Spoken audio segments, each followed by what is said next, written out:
South ఇండియాలోని అతి తక్కువ ధరలకి రత్నాలనందించే ఏకైక సంస్థ 6JVR.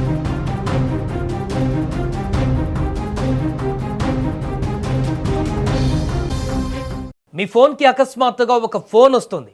అవతల మాట్లాడే వ్యక్తి ఎంతో చక్కటి తెలుగులో, సార్ మీకు తక్కువ వడ్డీకి భారీ లోన్ ఇస్తాం అని నవ్వుతూ మాట్లాడతారు. మాటలతో బుట్టలో వేసుకొని ప్రాసెసింగ్ ఫీజు అంటూ మీ దగ్గర డబ్బులు గుంజేస్తారు. కానీ అసలు ఆ అవతల ఉండేది బ్యాంకు ఉద్యోగులు కాదు, ఢిల్లీ నడిబొడ్డున తెలంగాణ ప్రజల కోసమే ప్రత్యేకంగా ఏర్పాటైన నకిలీ సైబర్ సామ్రాజ్యం. అసలు ఈ చీకటి కాల్ సెంటర్ల వెనుక ఉన్న మాస్టర్ మైండ్స్ ఎవరు, తెలంగాణ సైబర్ పోలీసులు ఎలా పట్టుకున్నారు, పూర్తి వివరాలు చూసేటువంటి ప్రయత్నం చేద్దాం. తెలంగాణ ప్రజలను టార్గెట్ చేసుకొని ఢిల్లీ కేంద్రంగా సాగుతున్న భారీ సైబర్ మోసాల నెట్వర్క్ను తెలంగాణ సైబర్ సెక్యూరిటీ బ్యూరో పోలీసులు సక్సెస్ఫుల్గా ఛేదించారు. ఢిల్లీలోని శివ మార్కెట్ ప్రాంతం వేదికగా ఈ దందా నడిచింది. లలిత్ సింగ్, కుల్దీప్ సింగ్, అనిల్ అనే ముగ్గురు కేటుగాళ్లు కలిసి ఏకంగా 3 ఫేక్ కాల్ సెంటర్లను ఏర్పాటు చేశారు. అసలు వీరు ప్లే చేసిన గేమ్ చాలా డేంజర్. 25 నుంచి 40 సంవత్సరాల వయసు గల తెలుగులో అనర్గళంగా మాట్లాడే మహిళలను టెలికాలర్లుగా నియమించుకున్నారు.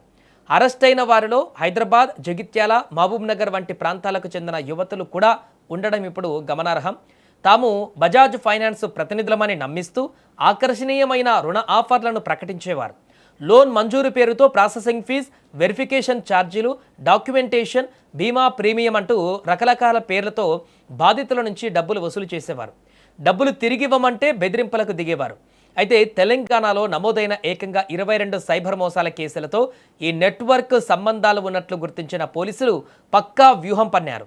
సైబర్ సెక్యూరిటీ బ్యూరో అధికారులు అందించిన సమాచారంతో ఢిల్లీలో సంచలన ఆపరేషన్ చేపట్టారు. ఢిల్లీలోని శివ మార్కెట్లో ఉన్న ఆ 3 నకిలీ కాల్ సెంటర్ల పైన ఒకేసారి పోలీసులు విరుచుకుపడ్డారు. ఈ ఆకస్మిక దాడిలో అధికారులు కూడా షాక్ తిన్నారు. అక్కడ ఏకంగా 21 మంది తెలుగు మాట్లాడే మహిళా టెలికాలర్లు పనిచేస్తున్నట్లు గుర్తించారు. ఘటనా స్థలంలో 23 మొబైల్ ఫోన్లు, 2 బ్యాంక్ పాస్బుక్లను స్వాధీనం చేసుకొని 21 మంది మహిళలతో పాటు ఒక ఖాతాదారుడిని కూడా అదుపులోకి తీసుకున్నారు.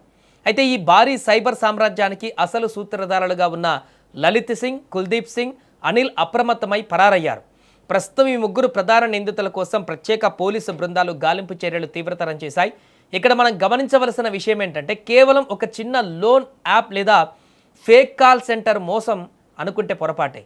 తెలంగాణ ప్రజల వ్యక్తిగత సమాచారాన్ని సేకరించి వారిని ఆర్థికంగా మోసగించడమే కాకుండా మన రాష్ట్రం వాళ్ళనే ఉపయోగించి మన వాళ్ళకే టోపీ పెట్టడం ఈ ముఠా మాస్టర్ ప్లాన్.